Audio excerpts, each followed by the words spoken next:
ক্ষমতাচ্যুত প্রধানমন্ত্রী শেখ হাসিনা ও তার ছেলে সজীব ওয়াজেদ জয়ের বিরুদ্ধে গুরুতর আর্থিক অনিয়ম ও অর্থ পাচারের প্রমাণ পেয়েছে মার্কিন গোয়েন্দা সংস্থা এফবিআই। সংস্থাটির লন্ডন প্রতিনিধির মাধ্যমে বিষয়টি নিশ্চিত করা হয়েছে। উল্লেখ করা হয়েছে, ইউএস ডিপার্টমেন্ট অব জাস্টিসের বর্ষিয়ান আইনজীবী লিন্ডা স্যামুয়েলস বিশেষ এজেন্ট লা প্রিভোটের সাথে যোগাযোগ করেন এবং দেখেন যে $300 মিলিয়ন বাংলাদেশ থেকে মার্কিন যুক্তরাষ্ট্রের বিভিন্ন ব্যাংক অ্যাকাউন্টে পাঠানো হয়েছে। 9 সেপ্টেম্বর যুক্তরাষ্ট্রের ফেডারেল ব্যুরো অব ইনভেস্টিগেশনের প্রতিনিধি দল বাংলাদেশের দুর্নীতি দমন কমিশনের মহাপরিচালক এবং অন্যান্য সংশ্লিষ্ট কর্মকর্তাদের সাথে দেখা করেন এবং বিপুল পরিমাণ নথি হস্তান্তর করেন। এর পাশাপাশি 1 অক্টোবর বাংলাদেশে ইইউ প্রতিনিধি দলের সহযোগিতা বিভাগের প্রধান মিশেল ক্রেজারের নেতৃত্বে 3 সদস্যের একটি ইউরোপীয় প্রতিনিধি দল তৎকালীন দুর্নীতি দমন কমিশনের চেয়ারম্যান মোহাম্মদ মঈনুদ্দিন আবদুল্লার সাথে দেখা করেন।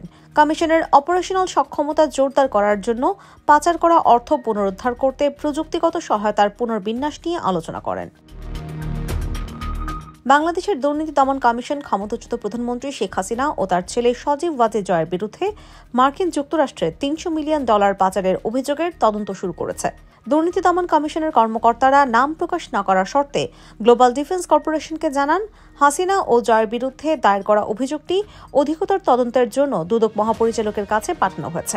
17 ডিসেম্বর দুদক মহাপরিচালক মোহাম্মদ আক্তার হোসেন জানান, হাসিনা জয়, হাসিনার বোন শেখ রেহানা, রেহানার মেয়ে তথা ব্রিটিশ এমপি টিউলিপ সিদ্দিক এবং অন্যরা 9টি উন্নয়ন প্রকল্প থেকে অনিয়ম ও দুর্নীতির মাধ্যমে $7 বিলিয়ন অর্থ আত্মসাৎ করেছে বলে অভিযোগ, যার পৃথক একটি তদন্তও শুরু করেছে দুর্নীতি দমন কমিশন।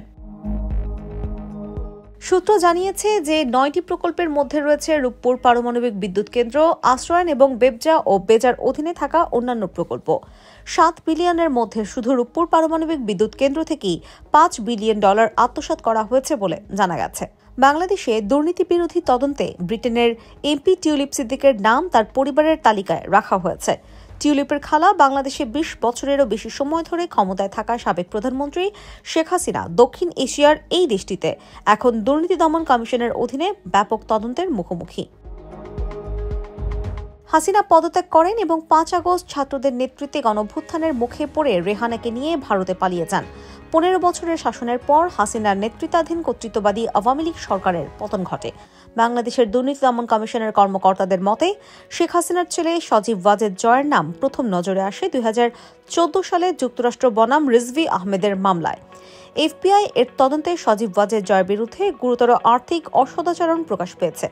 সজীব ওয়াজেদ জয়ের নামে হংকং এবং কেমান দ্বীপপুঞ্জের বিভিন্ন ব্যাংক অ্যাকাউন্ট ব্যবহার করে নিউ ইয়র্ক, ওয়াশিংটন ডিসি এবং লন্ডন ব্যাংকে অর্থ স্থানান্তরিত করার তথ্য বিশেষভাবে সামনে এসেছে। এফবিআই তাদের লন্ডন প্রতিনিধির মাধ্যমে এটি নিশ্চিত করেছে এবং গুরুতর আর্থিক অনিয়ম ও পাচারের প্রমাণ পেয়েছে। বিচার বিভাগের একজন সিনিয়র ট্রায়াল অ্যাটর্নি এবং একজন বিশেষ এজেন্ট নিশ্চিত করেছেন যে কেমান দ্বীপ এবং হংকংয়ের শেল কোম্পানির মাধ্যমে বাংলাদেশ থেকে $300 মিলিয়ন মার্কিন যুক্তরাষ্ট্রের বিভিন্ন ব্যাংক অ্যাকাউন্টে জমা করা হয়েছে। এই বিষয়ে দুদকের চেয়ারম্যান মোহাম্মদ আব্দুল মোমেন সাংবাদিকদের বলেন, ঘটনাটি অনেকাংশে সত্য।